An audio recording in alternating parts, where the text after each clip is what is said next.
How's it going, everyone? And welcome to another episode of the Armed Scholar podcast. Like I mentioned, going to try to make this a more traditional thing, make it a weekly thing. Actually, the response to the podcast has been even better than I ever thought. So thank you guys so much for everybody that's been listening, everybody that's been watching it over on the second YouTube channel, everybody who's following on Apple Podcasts, Spotify, all those. A lot better than I could have ever thought. Again, I just really appreciate your guys' support. It was something that I wanted to do for a long time. A lot of you had asked me to do for a long time, but it just was finding a time in my day to actually do this. So now I'm making it a concerted effort and really trying to do this. So let me know down in the comment section if you guys are enjoying this, and on Spotify, on the reviews and all that stuff. It really does help these podcasts. It helps to get them out on the algorithm a little bit more, and just helps to help more people find them. So in this podcast, I want to talk about the pistol brace rule. Since I put out the last podcast, the pistol brace rule that was dropped by the ATF has kind of been the main talking point. As I'm recording this, I just got back from SHOT Show 2023, and the main discussion point and the main topic that came up during the entire show was the pistol brace rule. Probably got asked by a million people my opinion of the pistol brace rule, various questions about what is actually going on in the pistol brace rule.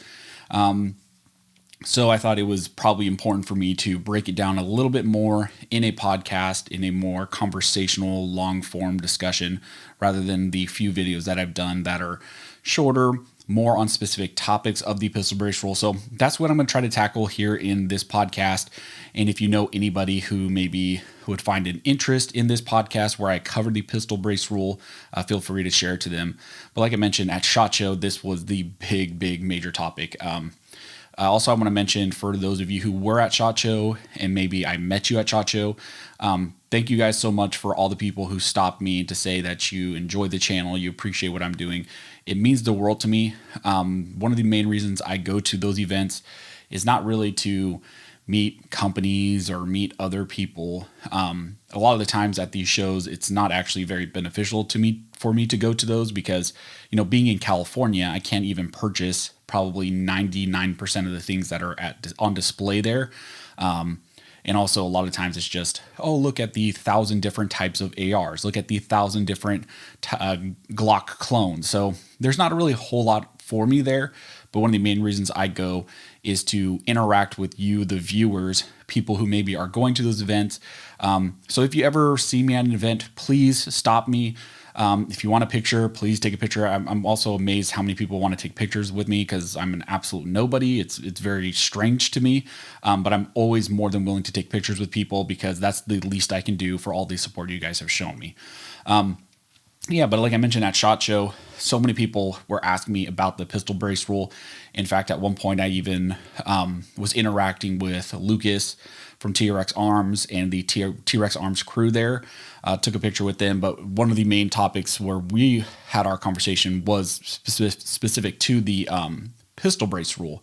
And they were asking me questions about my opinion of the pistol brace rule, where I thought it was going from there, and just a variety of questions in relation to that. So, that's the hot topic, and that's what I'm going to try to cover here in this podcast. So starting off with the pistol brace rule, if you're not aware, the ATF has released their final rule on pistol braces. The rule is kind of framed around pistol braces, but really it's a redefinition of what constitutes a rifle, and specifically also what constitutes a short-barreled rifle. One of the things that I want to clarify from the outset, which I've also mentioned in my videos, is that this is not a pistol brace ban.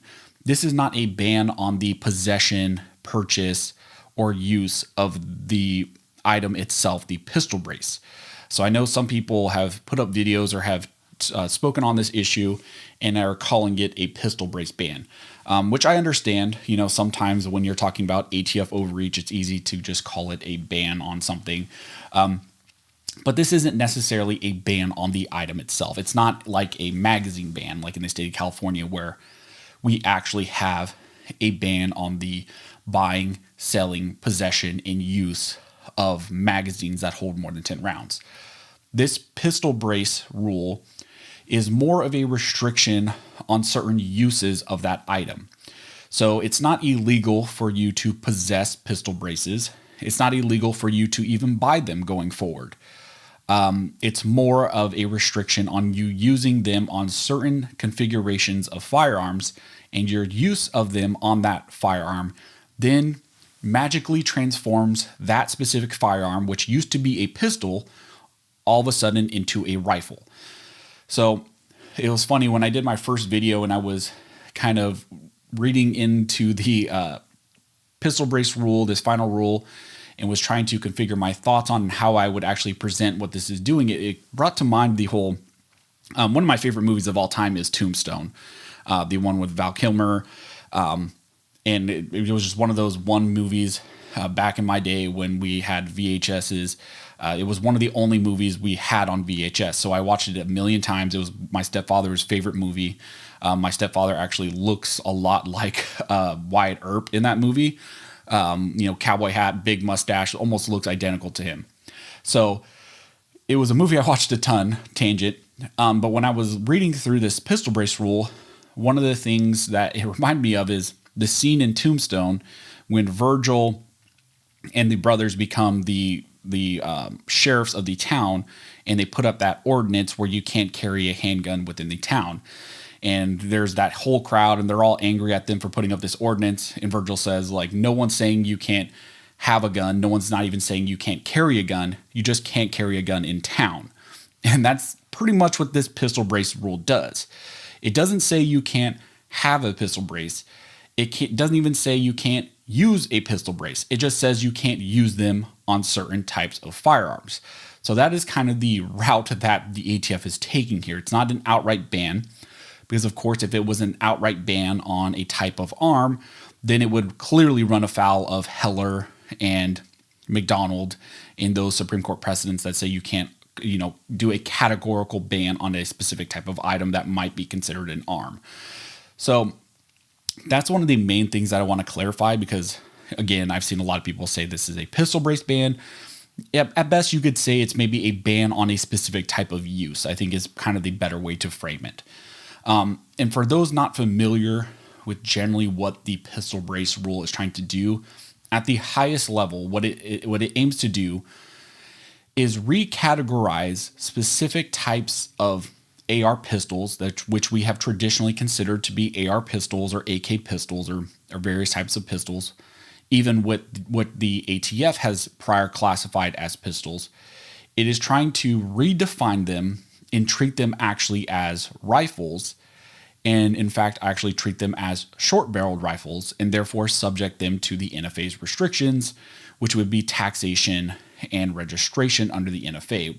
Essentially what the ATF is saying is firearms configured in this specific way are in fact SBRs, and therefore they will be treated as SBRs under the NFA.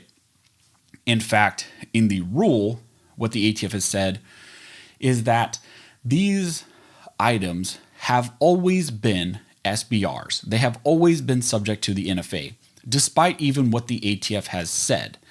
And therefore, they are going to treat them as if you've always been in possession of an NFA item, of an SBR. And there's a lot that goes into that. But that's the high level, quick 1 minute pitch that if someone had no idea what's going on, if I was to tell them what this aims to do, that's what I would say. Now, this rule does a lot more than just that. So let's go a little bit deeper into what this does. As many of you are aware, also there is a 120-day period that is added into this rule, which means on the date of publication, you would count 120 days from there, and you must be in compliance with the final rule before that 120 days is up. And what that means is you have a few options that the ATF has essentially given us, which they don't have the right to give us anything. They don't even have the authority to do what they're doing here, which will obviously be challenged in a variety of lawsuits, which will be coming very soon.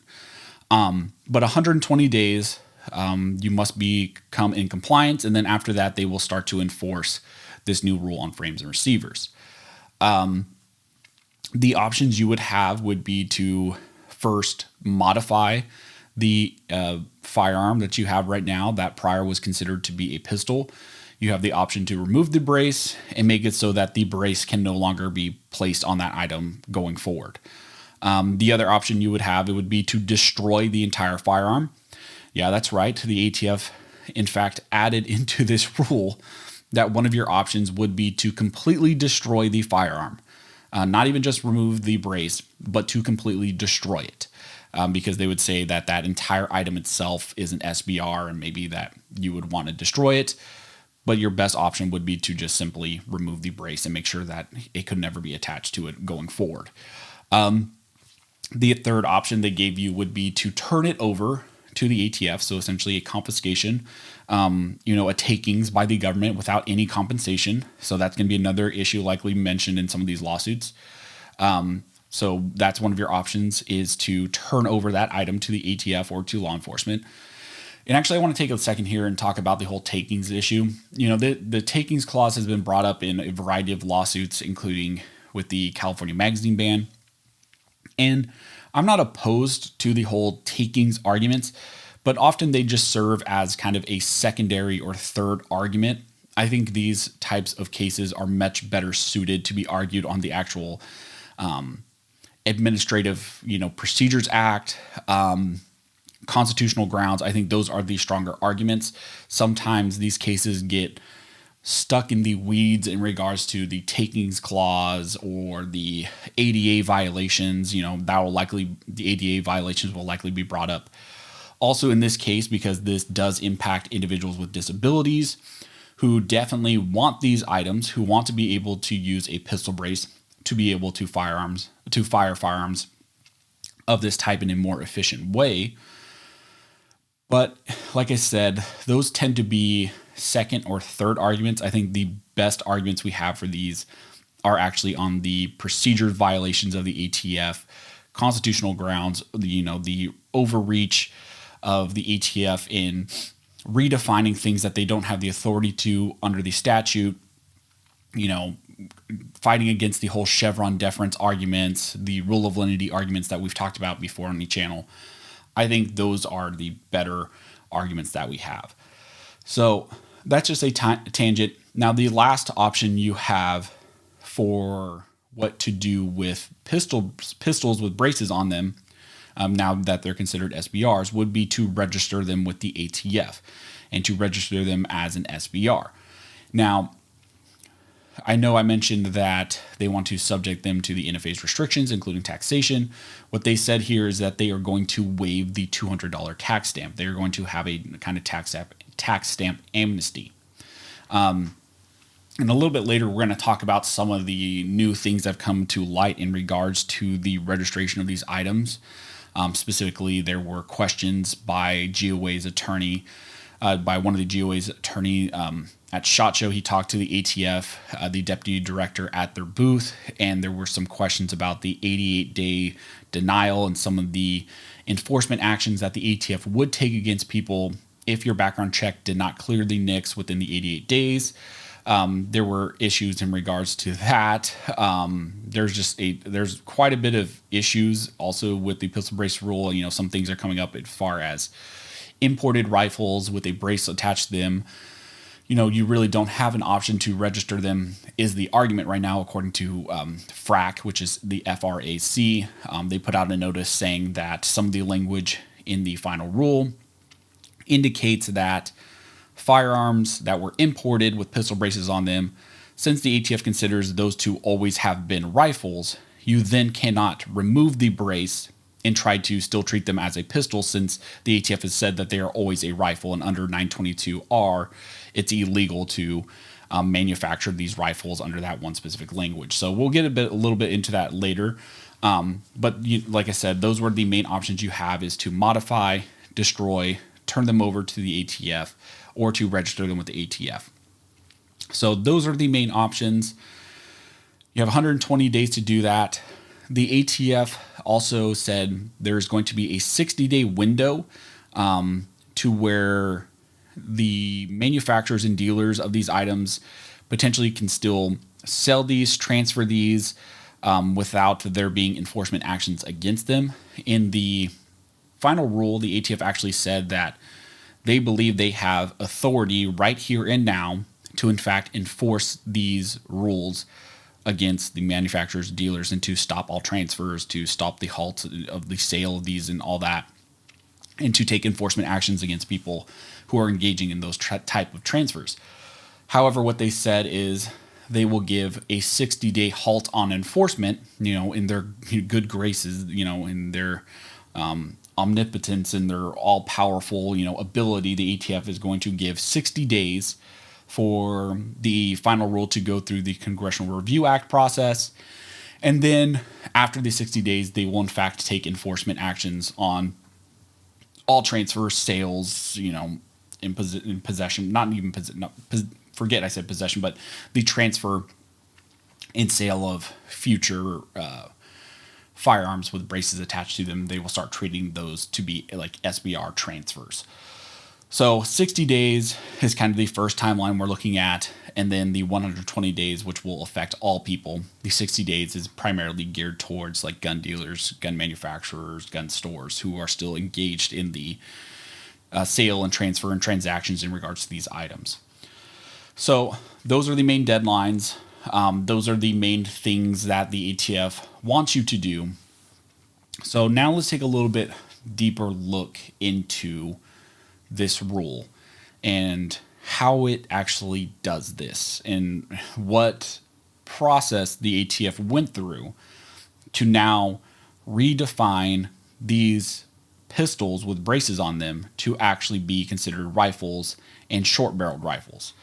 So first, the ATF did this by modifying the regulatory definition of a rifle so that now they will also include into that definition, and here's a quote of the rule. It says, "A weapon that is equipped with an accessory, component, or other rearward attachment, i.e. a stabilizing brace, that provides surface area that allows the weapon to be fired from the shoulder, provided other factors, which indicate that the weapon is designed, made, or intended to be fired from the shoulder."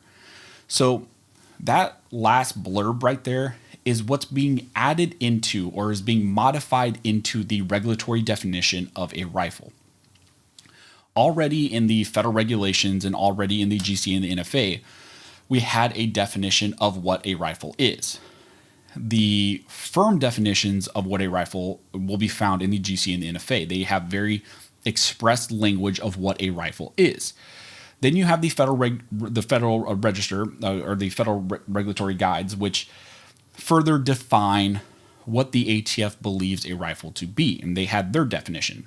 What they are doing is they're going into the CFR and they are adding into this language. They're adding this language here, which they just referenced, into that definition.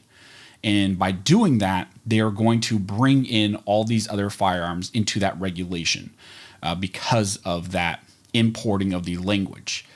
So that's kind of the general test. What they're saying is if you have a weapon that is equipped with any type of accessory, if it's attached rearward to that firearm, like a stabilizing brace or other items as well, and it provides any, and I want to emphasize, any surface area at all to that weapon, then it is an indication that that weapon is intended to be fired from the shoulder and therefore is in fact a rifle, not a pistol.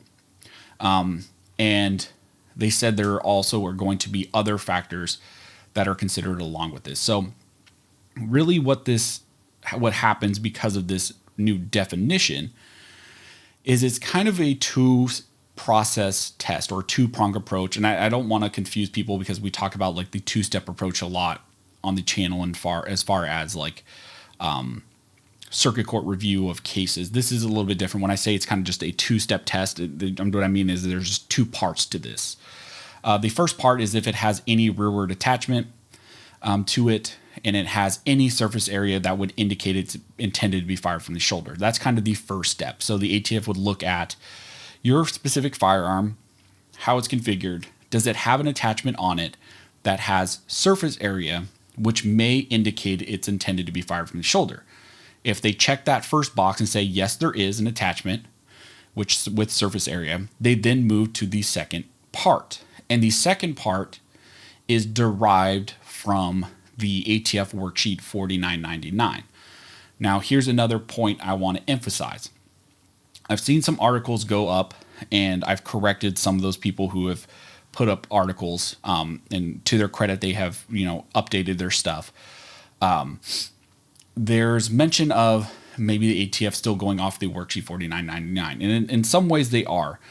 But the worksheet itself, the worksheet 4999, was completely scrapped. They completely got rid of that. In fact, if you go and read through the final rule, the ATF talks heavily about all the opposition they got to that worksheet. And there were a ton of comments to the ATF talking about how that worksheet is so overly vague. It was, I'll be honest, it wasn't as vague as what they're doing now, which is surprising. But there were a lot of comments coming out against the worksheet 4999 because of the point system that it had. And if you're not familiar, in the proposed rule on pistol braces, they had that worksheet, and it was pretty much like this. I call it a report card system. You would look at your firearm, and you would look at what items it had on it, how it was configured, its size, its weight, its length of pull, and you would essentially grade your firearm, and you would give it various points which scaled from 1 to 4. And if your firearm had enough points on it, then it would be considered to be an SBR. So that was that worksheet 4999. What they did in the final rule is they completely scrapped that, and they took 5 of the main, or I think it was 6 of the main factors which you could kind of gather from that worksheet. And then they added those 6 main points into the second step. So at the first step, like I mentioned, you would see if there was any attachment to your firearm that had surface area, which indicated it was intended to be fired from the shoulder. If it did, then you move to the second step. And the second step is kind of a hodgepodge of these 6 main factors, which are derived from the worksheet 4999.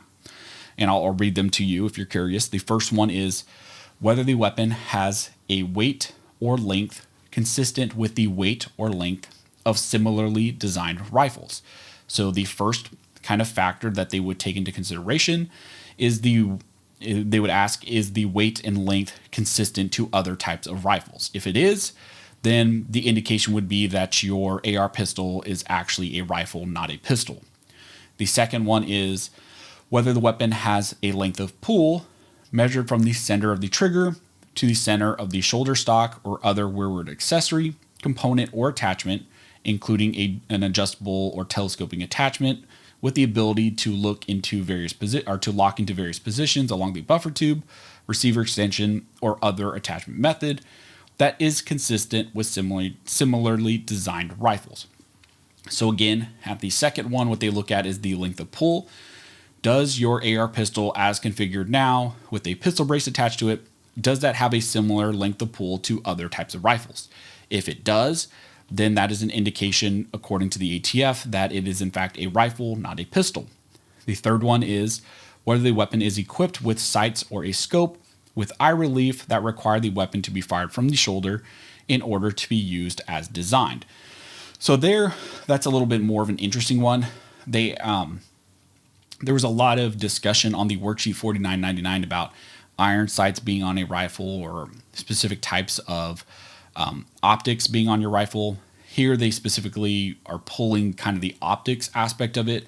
If there is a scope with a specific type of eye relief where you have to shoulder it to be able to even see through it, then that is an indication that it's a rifle. So that one right there is a little bit more clear, at least, that we know a little bit more specifically what they are talking about, as far as, if you can't see out of your scope or whatever optic you have mounted without shouldering it, then that's a strong indicator that yes, that item on your firearm will make it considered to be a rifle. So at least that one's a little bit more clear.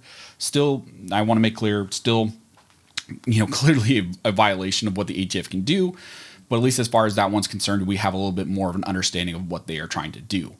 Number 4 says that whether the surface area that allows the weapon to be fired from the shoulder is created by a buffer tube, receiver extension, or any other accessory component or other rearward attachment that is necessary for the cycle of operations. Now we'll get a little bit more into this later because they do add some clarity. But at a first glance, a lot of people were talking about how, this would indicate that you can't have any buffer tube at all on these firearms. So that if it even had a buffer tube on it, it would automatically be considered to be an SBR.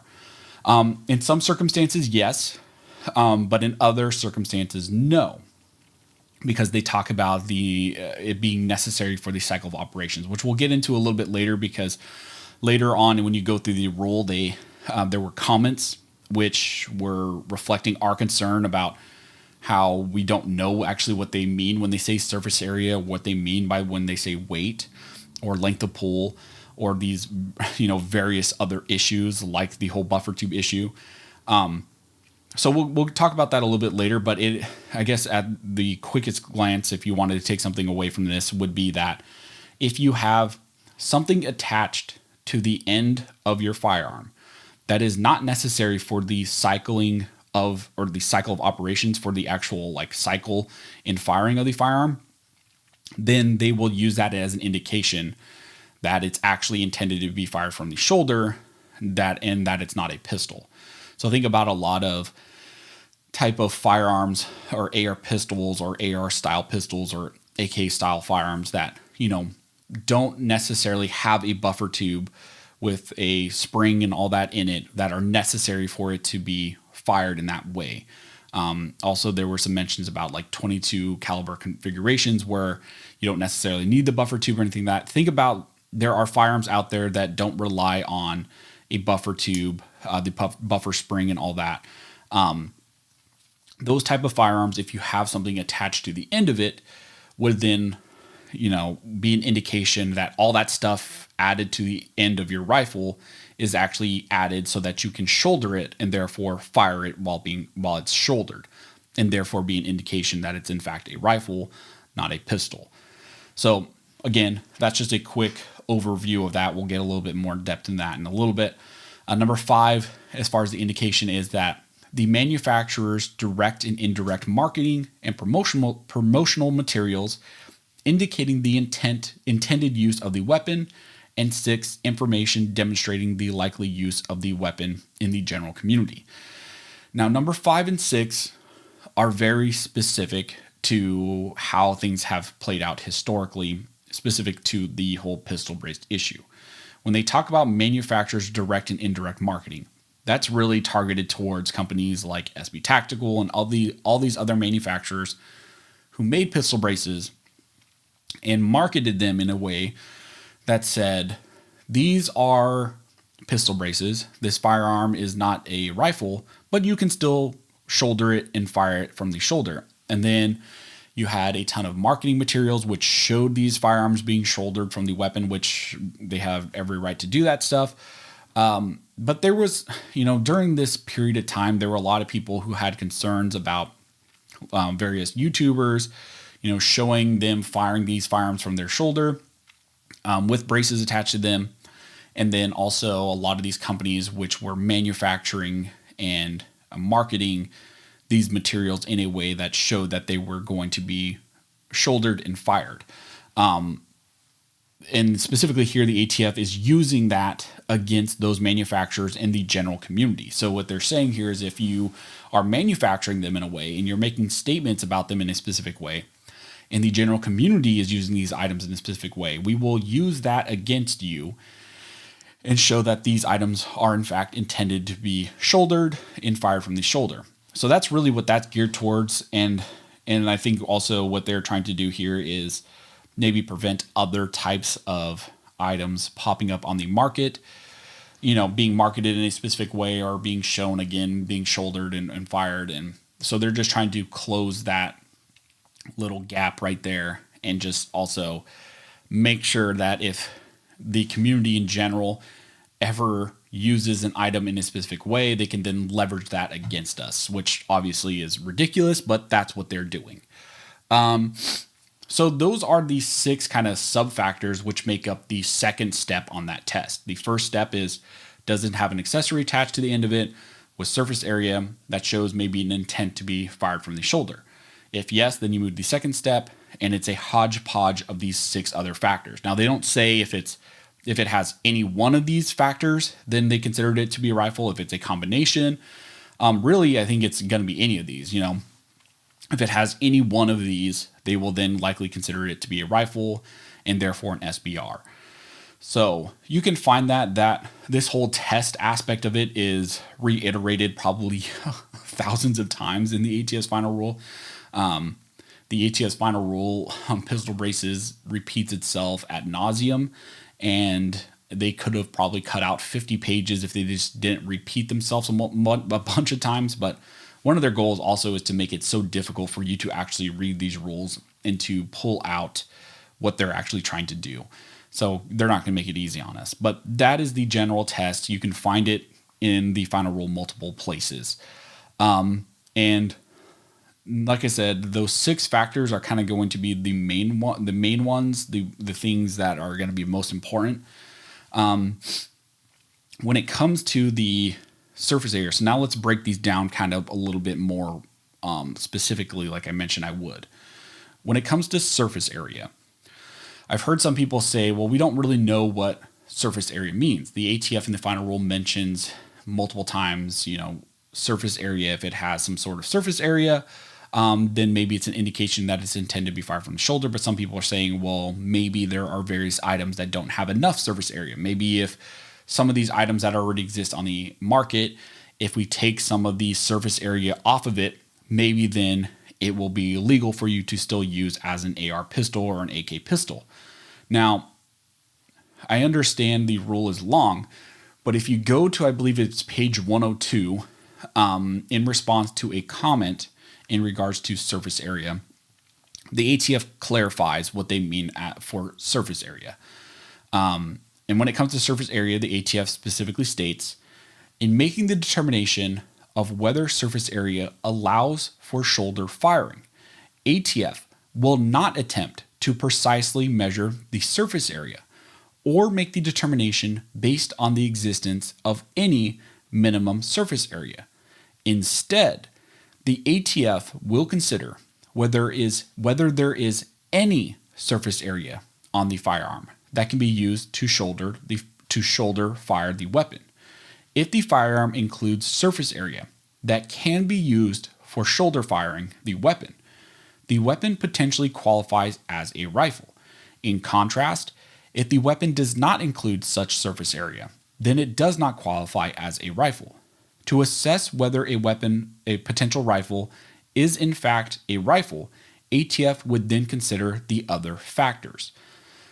So again, you can find that on, I believe it's on at the bottom of page 102.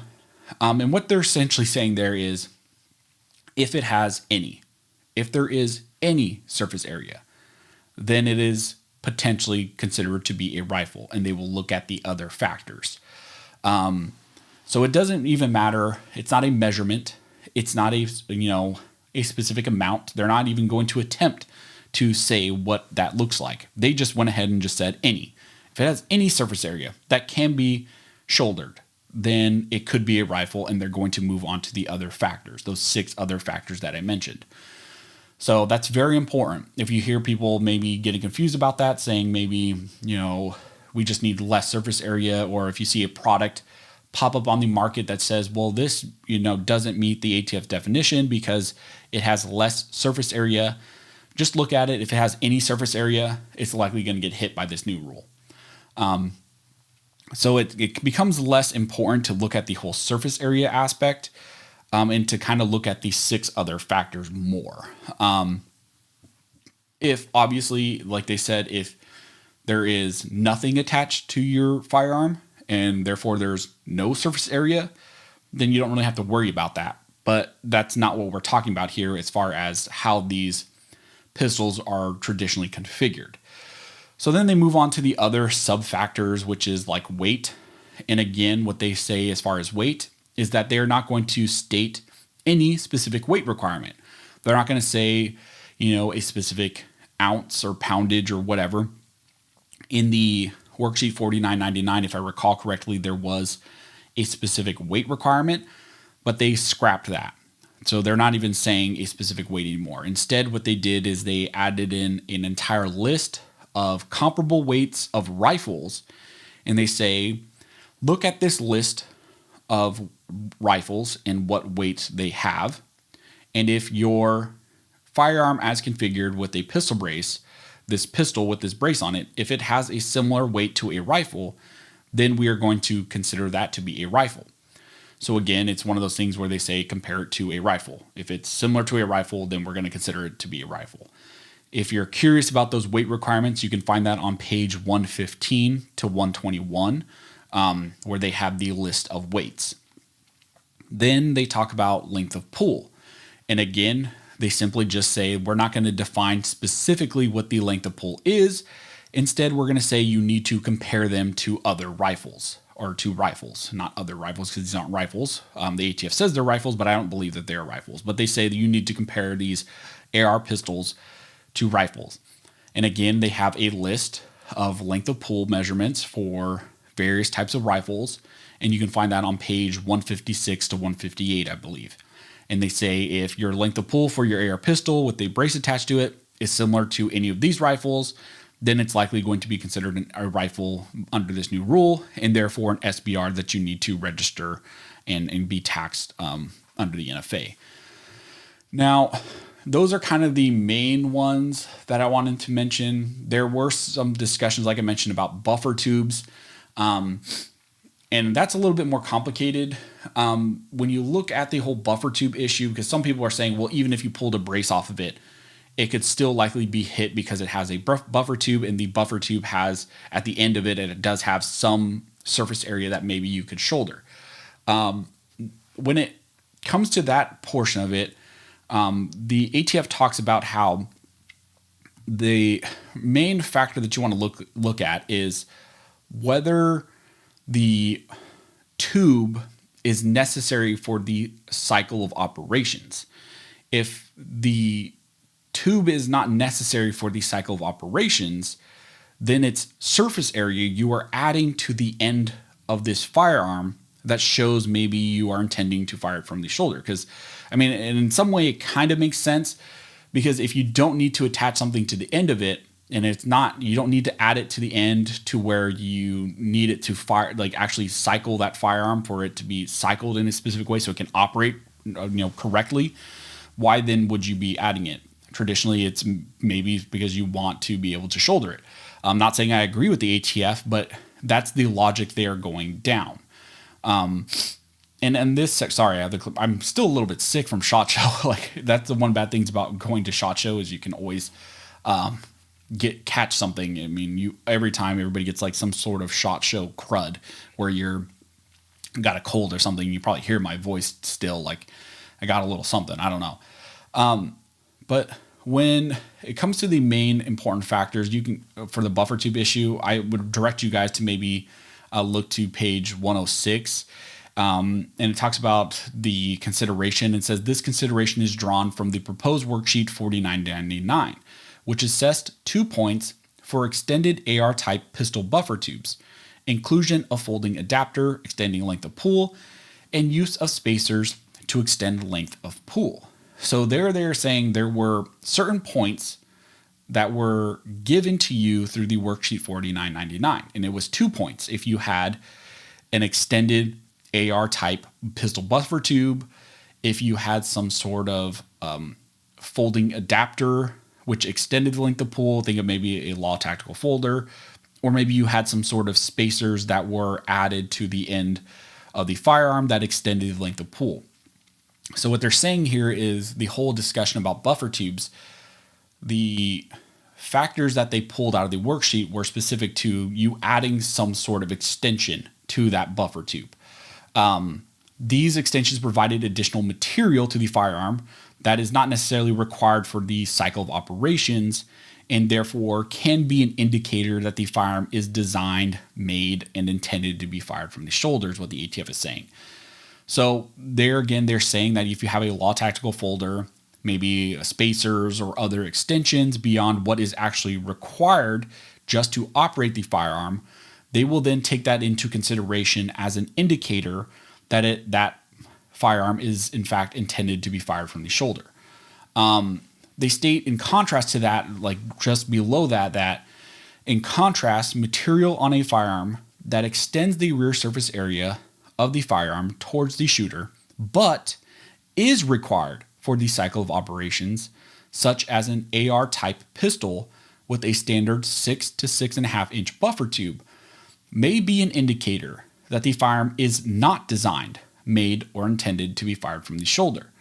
So, from my understanding of reading this, a standard pistol buffer tube would be okay, but putting maybe a law tactical folder on it, spacers, things of that nature, something, or maybe an extended buffer tube or an AR rifle style buffer tube that would extend it beyond what is necessary, then they're saying they're going to take those as an indicator that maybe it is in fact intended to be fired from the shoulder.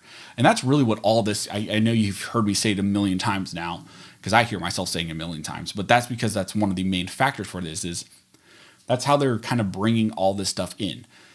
Is this firearm in fact intended to be fired from the shoulder? If it is, then they're saying this falls under the definition of a rifle, which they just created. So that's something also to keep in mind. So that's with the whole pistol buffer tube. Another thing I want to mention is other spots within the final rule, they talk about buffer tubes as well, as far as if the accessory you attach to it is adjustable, then it's also an indication that it's intended to be fired from the shoulder. If the buffer tube itself has recesses or dimples in it to where you can adjust the accessory, they will also take that as an indicator that it's intended to be fired from the shoulder. Now, whether or not that means that you can't have a buffer tube on it at all with dimples or adjustability, in my point of view, it's yet to be seen. It's hard, in my opinion, it'd be hard for the ATF to argue that this firearm, let's say it needs a buffer tube to actually operate correctly. Let's say just in a normal AR pistol in 5.56 where it needs, the buffer tube and the spring and all that stuff. Let's say maybe it does in fact have dimples in it. You don't have a brace. You don't even own a brace. Might be hard for them to argue that just because it has, the adjustability on the buffer tube without anything attached to it, therefore it's actually a rifle and it's intended to be fired from the shoulder. It's a harder argument for them to make, but it's still a factor they will take into consideration. So I wanted to bring it up to you guys. Some people are being, in my opinion, yes, it probably is safer just to have a standard, AR pistol buffer tube that doesn't have any adjustability or any dimples. If you want to be 100% safe, that's probably the best route to go, to not have a pistol brace, or have a pistol brace to where you couldn't add to a specific type of rifle where it wouldn't even work. What I'm thinking about is maybe like one of the, Franklin Armory, when I bought their AR pistol, they just had a standard AR pistol buffer tube and it had some cushion on it, but it was not adjustable. You couldn't put a brace on it. You couldn't put a stock on it, anything like that. You would have to remove that and put a different type of buffer tube on it so that you could then put those accessories on that firearm. So that's the route some people are going. And I don't think that that's necessarily wrong. It's probably one of the safer ways to go. But I just wanted to add that in there for people who maybe are curious. And again, I want to mention, although I'm a lawyer, this is not legal advice. The goal of this is not to give you guys legal advice and tell you guys what you need to do. Is instead to help you walk through a little bit through this rule and understand it a little bit more for yourself so you can make your own educated determination on what you need to do. I have my own liability issues as far as I can't provide you guys legal advice because you're not my clients. So just wanted to, again, reiterate that, not legal advice. Just wanted to give you guys my thoughts on this, how I'm perceiving this. There are great breakdowns from a variety of other people and organizations. I think it's always best to go through multiple sources to cross-reference people because, again, I could miss things. And one of the jokes about attorneys is you could have 1,000 attorneys read something and they will interpret it 1,000 different ways. So it's always best to get a variety of opinions, because I never claim to be 100% accurate or know everything about everything. That is, by no means do I know everything. So again, just wanted to throw that out there. Now, there are some new things that have popped up about this new rule since it was released. And I'll be candid, I haven't researched these heavily because some of these things have kind of been popping up while we were at SHOT Show. I did talk a little bit with some of the attorneys and people who were bringing these up. But again, there are some videos out there. There are some breakdowns from the various organizations who brought these up. So I would recommend you guys look at that stuff as well. One of the first ones was in regards to the whole imported rifles aspect of the final rule on pistol braces. FRAC, the FRAC, put out a notice indicating that because of some specific language in the comment section, there is indications that imported pistols configured with braces on them may now have no option other than to be destroyed or to be turned over to the ATF. Now, why is that? So first, you will find this in the response to comments. In the final rule, there are a variety of comments that the ATF had to respond to. And one of them was in regards to the USC 922 subsection R, which talks about imported firearms. And so I'll just read this section to you guys, and then I'll try to clarify and give you an understanding of what they're talking about here. It says, the department disagrees with the commenter who suggested that there will be financial implications resulting from the removal and replacement of imported parts for owners who imported pistols and added a stabilizing brace. The commenter incorrectly interpreted 18 USC 922 subsection R as requiring the removal and replacement of imported parts to comply with section 922R. Section 922R generally makes it unlawful for any person to assemble from imported parts any semi-automatic rifle, and 27 CFR 478.39 provides that a person may not assemble a semi-automatic rifle using more than 10 of the imported parts listed in the relevant paragraphs of the regulation. The criminal violation under 18 USC 922R is for the assembly of the semi-automatic rifle. Again, I want to emphasize what they're talking about there is the assembly of a semi-automatic rifle. Therefore, modification of this kind of firearm through the removal of the relevant parts would not cure 922R, the 922R violation, because the assembly has already occurred. Nevertheless, for the purposes of the costs outlined in the standalone RIA, ATF assumes this group may use another scenario, such as destroying the firearm or turning it into the ATF by using the population derived from the bump stock type devices as a proxy. So in simplest terms, what they're saying here is you have these imported firearms that were pistols. They came into the possession of people. These people then added a brace to them.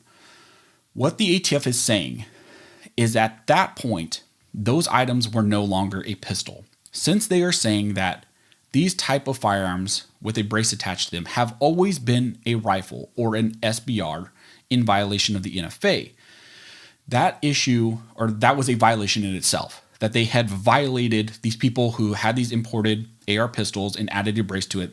At that point, they had assembled a semi-automatic rifle. Because again, the ATF is saying these items with a brace attached to it is in fact a rifle.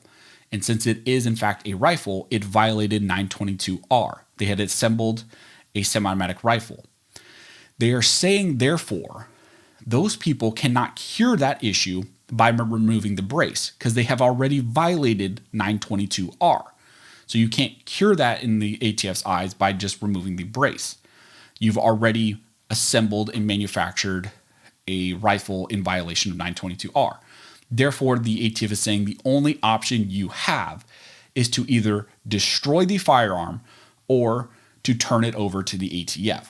Now, that is something new. It was, again, kind of at glance kind of referenced in 2 paragraphs in the comment section, but it's important for a lot of people who had imported a variety of various pistols, maybe added a bracelet to them because they, according to the ATF's prior guidance, had said that, adding a brace to these types of firearms doesn't make it a rifle. Now all of a sudden they're saying, yes, it did.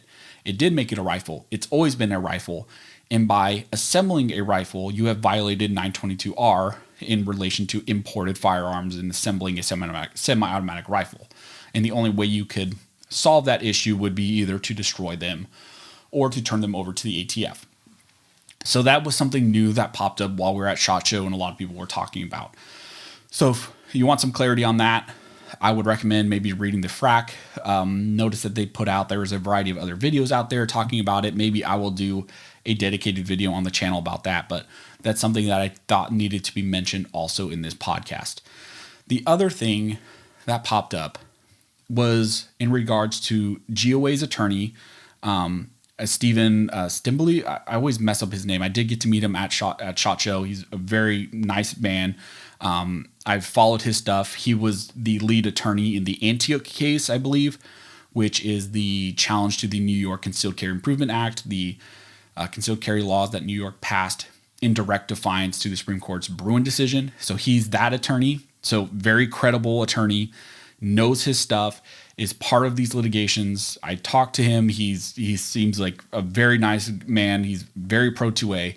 While at SHOT Show, I guess he was reading the pistol brace rule and had some questions and went over to the ATF's booth because the ATF has a booth at SHOT Show, which is absolutely ridiculous. But they have a booth there. So he went over there and talked to, I believe, was the deputy director that was there, and asked a question in regards to what would happen if an individual got a denial after 88 days of their NICS check. So the NICS check would need to be cleared in 88 days. And if it wasn't, the laws essentially say that the ATF could take some sort of enforcement actions. And so he asked if the ATF would in fact take enforcement actions if the NICS background check did not went beyond the 88 days. And the deputy director there of the ATF said that yes, the ATF would in fact take enforcement actions against people where their NICS background checks went beyond 88 days, specifically in regards to the registration of SBRs. Because at that point, they would be considered in illegal possession of an SBR, which is concerning. Again, I haven't delved deep into this. I will at some point, but that is another concerning thing. So, and I think the concerning thing really about this is that through this final rule, we don't know all the intricacies that are hidden in it. No matter how many times we read it, there could be other things that pop up. There could be other things that, may not seem like a big deal from the language at a glance, but then when you tie them into other operational things like the NICS background check system and it needing to clear before the 88 days, and if going beyond the 88 days, there are other complications that can pop up. And that's really and again, like a lot of people weren't thinking about the whole imported firearms, the 922R violations, which again is a complication because of this new rule on pistol braces. So there are those two are their issues with themselves, but one of the main things I want to emphasize in the podcast is there are likely going to be a lot of issues that pop up because of this final rule. And we've seen this play out a ton with a lot of gun control laws. A lot of the time you have these government agencies or the legislators write these rules or laws in a way where they don't actually think through all the variety of ramifications that these things will have. And these are just two things that have popped up and have become of a concern over the last week. And I have no doubt that more things are going to pop up. Another significant one that has popped up, and I wish there was a better solution, is the aspect of restricted states. So, for example, I know a lot of my viewers are California gun owners. I am a California gun owner. And in the state of California, we have a restriction on the possession of NFA items. Specifically also SBR, suppressors, things of that nature. We cannot have NFA items.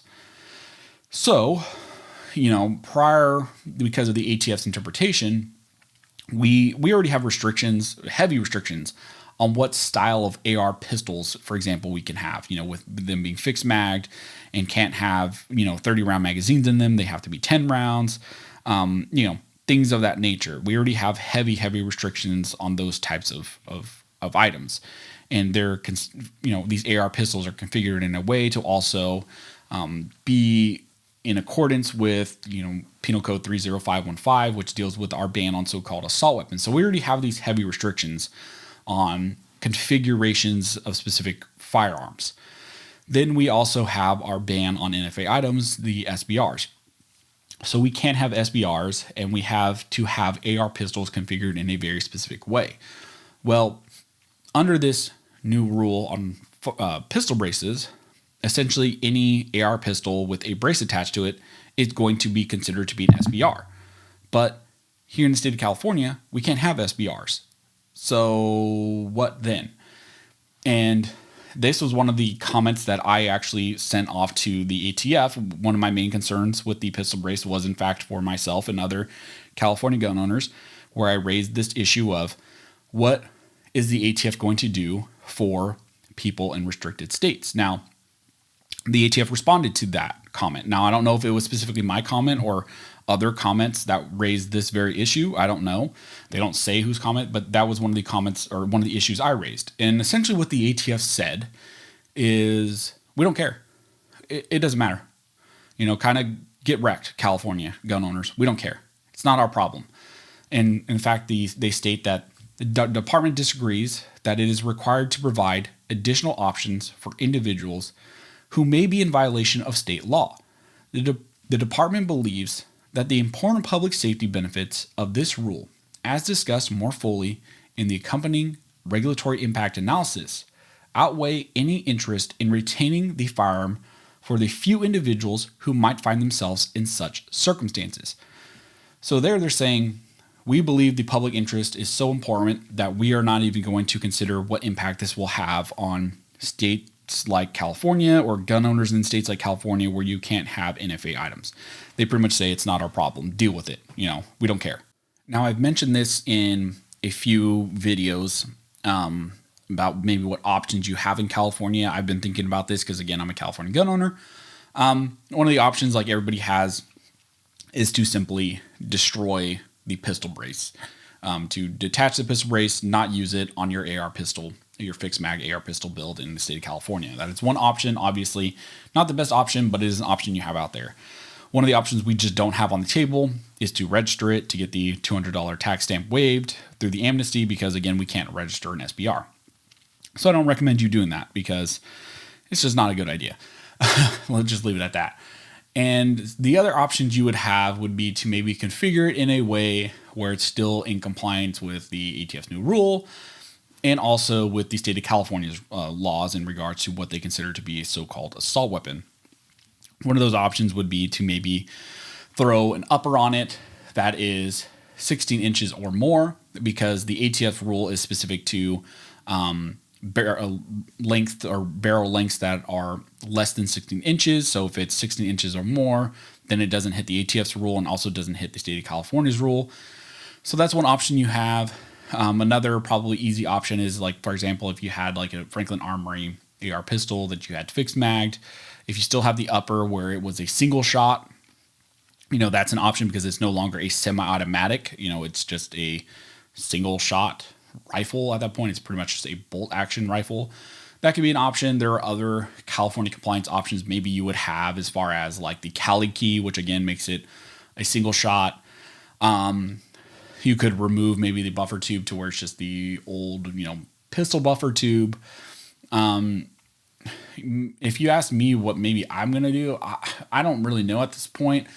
I think I might just throw a 16-inch upper on it and maybe just call it a day and, treat it as a fixed mag rifle build. Maybe do something like that. Again, I haven't played with all the legal implications of what, we still have some time. So I'm going to weed through like what all the options, might hit as far as legal implications for the state of California and federally. But this is just me kind of brainstorming off the top of my head, maybe some solutions we have. And, that's kind of just what pops into my mind going, off the top of my head, maybe what some solutions you have. But again, like I mentioned, the major concern with the pistol brace rule is there are so many ripple effects that this has on federal laws and state laws beyond just what expressly it states in the final rule. There are a lot of things that are going to pop up and are going to become a major issue because of this final rule. Now, the last thing I want to talk about is kind of what now? Where do we go from here? Talking to the variety of organizations that were at SHOT Show and just talking to them, because I know quite a bit of them, the attorneys and the org heads, no doubt there are going to be lawsuits. There are going to be lawsuits that are filed in a variety of circuit courts, a variety of jurisdictions against the ATF in their final rule on pistol braces. My best educated guess would be that there are probably going to be a couple that are filed in the Fifth Circuit, and they're likely going to try to do like a notice of related cases to Judge Reed O'Connor, who was the judge responsible for the Vanderstock case, which dealt with the ATF's rule on frames and receivers. The reason why they're doing that is because Judge Reed O'Connor, or the reason they're probably going to do that is because Judge Reed O'Connor has been favorable in regards to the ATF's overreach on the frames and receivers rule. And this pistol brace rule is just so much more drastic than the frames and receivers rule was overreach by the ATF, very clear overreach by the ATF. This one is as well. It just impacts so many more people because, again, I think the estimations were like 40 to 100 million individuals within the U.S. are going to be impacted by this final rule on pistol braces. So they're probably going to try to get the same judge, try to get the same outcome. I know I talked to some variety of manufacturers and sellers of a variety of types of pistol braces and items at SHOT Show who probably will become named plaintiffs in those lawsuits and try to seek protection from the ATF for themselves and their customers, similar to how companies like 80% Arms, Polymer 80, Tactical Machining, Defense Distributed, all of them got from Judge Reed O'Connor in the Vanderstock case. You'll probably see that also tried to play out in this new lawsuit or these new lawsuits against pistol braces. One of the other things they're going to try to do because of that is to probably try to get a national TRO against the enforcement of this. And that will be sought to try to take effect before the final rule goes into effect, before the 120 days. How fast these lawsuits are going to move, I can't tell you. I don't know. When they're going to be filed, I don't know. But I would suspect maybe before the 120 days, and they will try to stop it from before it goes into enforcement, before it affects everybody, before those 120 days. Also, they will seek a preliminary injunction. If you see one of these cases win at a TRO level, that likely indicates that they will win at a preliminary injunction level. That's just typically how it works out because the standards to get a TRO are similar for the standards to get a preliminary injunction. So you will see that play out as well. And like I said, it'll likely be in the Fifth Circuit is where the big cases are, or at least the ones that we should be focusing on. And also that is significant because you had the Fifth Circuit en banc panel recently strike down the ATF's bump stock rule, which took similar actions and used these same types of rationales and process in the bump stock rule that they have now used in the pistol brace rule. So you have that precedent coming out of the Fifth Circuit en banc panel, which hopefully will then bleed into these other cases, the challenges to the frames and receivers rule, and now the pistol brace rule as well. So legally, that's where, this is kind of going from there. I know some people have talked about, the Congressional Review Act, that, in my opinion, is not going to do much for us. It would have to be approved by the House, Congress, Biden, and if he didn't veto it, then you would have to have a majority in the Senate, and that's not going to happen. And then there have been some other bills that have been introduced recently by like Matt Gaetz and to abolish the ATF. Again, not going to happen right now with the makeup of the House and Senate and Biden. And with a lot of those are kind of just good, feel-good bills. I know a lot of us complain all the time, like why were those type of bills never introduced when we had the House, Senate, and presidency? Probably because they actually don't want the ATF to be abolished. They just want you to think that they want the ATF abolished when it serves their political purposes. So you have those things out there, but really I think the most relief we're going to get is from some of these lawsuits that will pop up, probably fairly soon. So keep an eye out for those. Of course, when those are filed, I'll let you know on the main channel. But hopefully that gave you a little bit more insight into what's going on with the ATF pistol brace rule, some of the consideration, some of the language that's in it, a little bit more in depth on some of these topics, and just, some of the other things that have now popped up because of the pistol brace rule, like, the 88-day, issue and the imported firearms issue and, the impacts on California and just some of these other things, So definitely not great. Like I said, it was one of the main talking points at SHOT Show. I feel like I've talked about the pistol brace rule like for 2 weeks straight now. Almost every single person who stopped me at SHOT Show was asking about the pistol brace rule, and it was also a big talking point between creators. Like I mentioned, I got to talk to the TRX Arms guys, and they asked me about it, and a ton of other creators also asked me about it. Now, the last thing I want to mention is that if you're not subscribed to the podcast channel here, the second channel, please subscribe to the channel. This is going to be kind of like my backup channel, as well as the channel that I will grow the podcast on, that will host the podcast. And so this is just going to be kind of my secondary layer of protection, and also give you guys a unique set of content. Like I said, the podcast, a little bit more in-depth review of things and in-depth analysis on a variety of topics.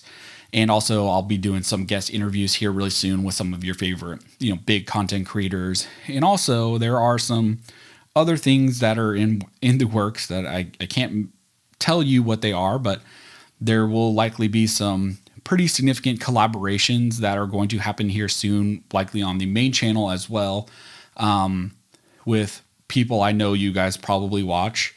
Know and love some big content creators that I'm actually very excited that I watched while, before I ever got into YouTube and doing it myself.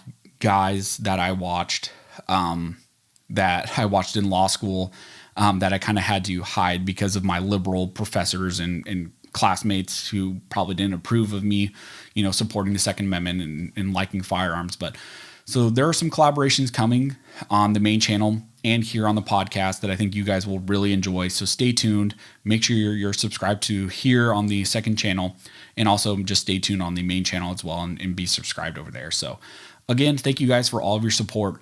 I hope you enjoyed this podcast. If you guys have any questions, comment down below. If you're listening on Spotify or Apple, leave a review. That, again, really helps them to grow over there on those platforms.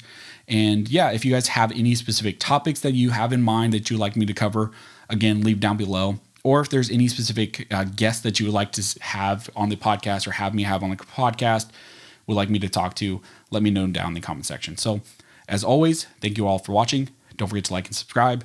And don't forget, this nation was built by armed scholars, and this nation will be maintained by armed scholars.